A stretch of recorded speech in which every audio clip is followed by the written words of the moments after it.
Medical কলেজের ছাত্র থাকাকালীন আমি ভাবতাম ভালো চিকিৎসা মানেই দামি যন্ত্রপাতি। বিশাল এনআইসিইউতে দাঁড়িয়ে ঘন্টার পর ঘন্টা দেখতাম অত্যাধুনিক সিপিএপি মেশিন, বড় বড় টাচ স্ক্রিন, রঙিন গ্রাফ, অ্যালার্মের শব্দ, সব কিছু দেখে মনে হতো এই মেশিনগুলোই বুঝি জীবন বাঁচায়। তখনও জানতাম না জীবন বাঁচানোর আসল শক্তি মেশিনে নয়, মানুষের জ্ঞান আর বিজ্ঞানে লুকিয়ে থাকে। কয়েক মাস পর চাকরিতে যোগ দিলাম এক প্রত্যন্ত সরকারি হাসপাতালে। প্রথম রাতের ডিউটি। হঠাৎ নার্স দৌড়ে এসে বললেন, স্যার, একটা বাচ্চা এসেছে, খুব কষ্টে শ্বাস নিচ্ছে। দৌড়ে এসএনসিইউতে ঢুকলাম। খুব ছোট্ট একটা নবজাতক, বুকের দুই পাশ বারবার ভেতরে ঢুকে যাচ্ছে, নাক ফুলিয়ে শ্বাস নিচ্ছে, মাঝে মধ্যে করে গ্রান্টিং করছে।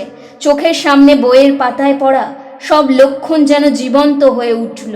আমি তাড়াতাড়ি বললাম, সিপিএপি আনুন। নার্স শান্ত গলায় বললেন, স্যার, আমাদের ওই মেশিন নেই। এক মুহূর্তের জন্য বুকটা কেঁপে উঠল।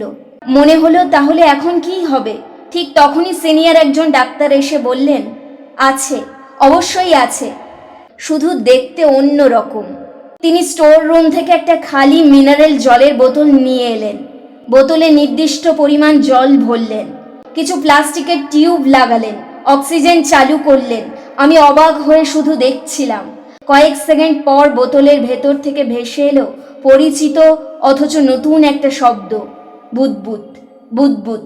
সিনিয়র হেসে বললেন, এই শব্দটা বন্ধ না হওয়া পর্যন্ত আশা ছাড়বে না। সেই রাতে আমি প্রথম বাবল সিপিএপিকে সত্যিকারের বুঝলাম। 5 মিনিট, 10 মিনিট, ধীরে ধীরে শিশুটির বুকের দেবে যাওয়া কমতে শুরু করলো। নাকের ফুলে ওঠা কমলো, গ্রান্টিংও কমে এলো। মনে হচ্ছিল ছোট্ট ফুসফুস দুটো যেন আবার নতুন করে শ্বাস নিতে শিখছে। সেদিন বুঝেছিলাম বাবল সিপিএপি কোনো জুগাড় নয়, এটা বিজ্ঞানের এক অসাধারণ প্রয়োগ। জলের যত গভীরে টিউব ডুববে ঠিক ততটাই চাপ তৈরি হবে।